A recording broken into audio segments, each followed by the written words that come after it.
What I basically would like to explain here, and try to keep it simple really, is that what the engine is doing for the game, and in which way we do it right now a little bit. We have the CryEngine 1 that we used for Far Cry, and we improved it a lot. We refactored, we cleaned it up, and changed it to the purpose of being better for the next upcoming technology problems. And what we have there, just as a brief start, what the engine is. The engine is the thing that is independent, that can be shared between multiple games. And the engine is a framework that has several modules. And we have the modules of 3D engine, renderer, AI, and other systems. And those ones we try to keep them in a DLL. That is easier to maintain, and if you just change something in one DLL, you're not getting bothered by the other DLLs. And through some interfaces, which is the preferred way of communicating between the DLLs, everything is communicated. So they try to be independent as possible, and that's why if you talk about the renderer, it's only rendering that's going on there and not some physics or some sound. So it should be independent, so people can work on their parts, and everything is easier. Well, there needs to be a communication point at some point, and that is the entity system in our case. We have basically an entity is something that can have sound, that can have something that is rendering, that can have something that is physical, but it all can be attached to an entity. So if you talk about an entity that can be many things, that's kind of this point where all those things come together and the modules can communicate. And we have many applications, like the editor is one application, but it makes use of the engine. So you can, inside the editor, you can use the engine, you can see how it would look like in the game, and that is quite nice. It's actually referring to this, what you see is what you play. So you really can, inside the editor, you can see the game. Just was one click, and then you play it a little bit, and then you see if your idea works out. So these other applications, the game is very small little exit that just runs the engine and the game, and some other tools that support the whole thing. And that is the problem for nowadays. You really have production-wise, you have so many issues to solve, so many artists work together. They all want to get their stuff in that is perfect, that works out so well, but it has to work with all the other things. One artist is creating too much polygons for his triangle mesh, and he's causing problems on that side. It might be for him everything is okay, but when it comes together with other ideas, like a designer says, I need this epic battle of 20 tanks, maybe it was not made, this tank was not modeled that it fits together. So there's so many challenges that you have to solve in a big project with many assets. Assets is textures, 3D models, sounds, and things like that.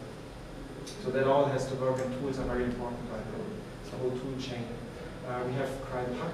If you see just the directory of our game, and it was in Far Cry very similar, you see that there's Puck files. A Puck file is actually a zip file. It just has a different extension.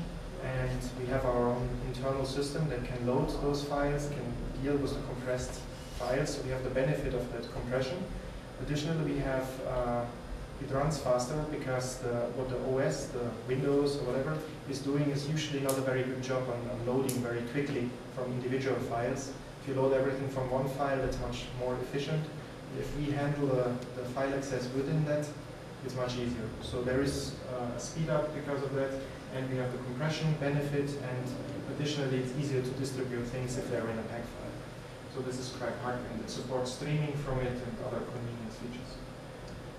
We make a distinction between production assets and engine assets. And this is actually a big change from Far Cry. With Far Cry we made the DDS files ourselves. So you basically, the DDS file is the texture that you use in the game. And the problem was the DDS files, you can make them compressed or not compressed, and then basically this DDS files have lossy compression, so you lose quality when you use lossy compression. You don't want to have that. So during production, you probably create these compressed assets, then you want to change it again, you load it, you save it, you load it, you save it. You get always more and more compression artifacts, and it would be really bad. So separating the high production assets from the assets that we use in the engine is quite useful to have. And that's interesting for a modder, for example, that they create, for example, their production asset in a TIFF file format. TIFF is not lossy compressed, so quality is quite good, and that can be handled in Photoshop easily or other tools.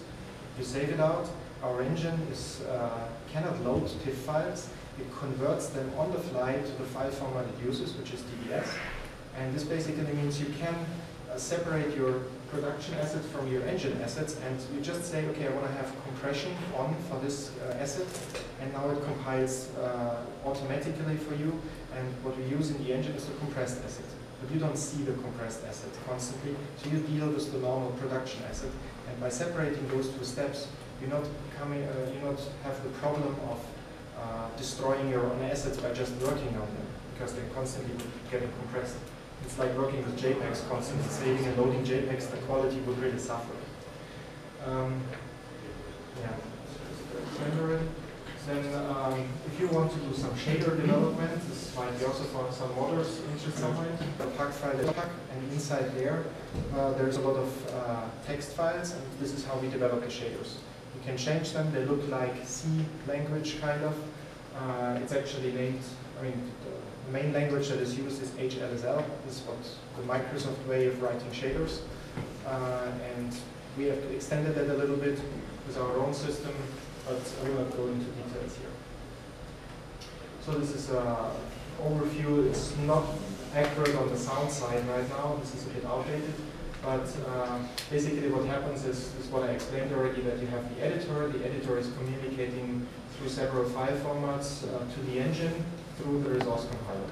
And the resource compiler can have an intermediate step and can make a compilation, can make some quality reduction or whatever is needed, because some artists make 4,000 by 4,000 textures, and they are instructed to make them high quality as much as they can do and can afford in time. And then in the engine, it probably will not show up as a 4,000 by 4,000. It most likely will be a 1,000 by 1,000 texture or 2,000 by 2,000 texture. And probably for other platforms, we go even in a different route, maybe even lower as on a console or something.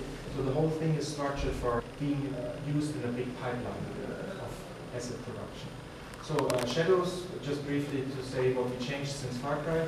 Basically in Far Cry we had stencil shadows and shadow maps and baked shadows through light maps, and that all was working, but the problem is we saw inconsistencies, and we don't want to have, some shadows look a little bit blurry, the other one were hard, then in some cases it was not possible to get shadows from this type to that receiver, some of them were baked, so you cannot change them.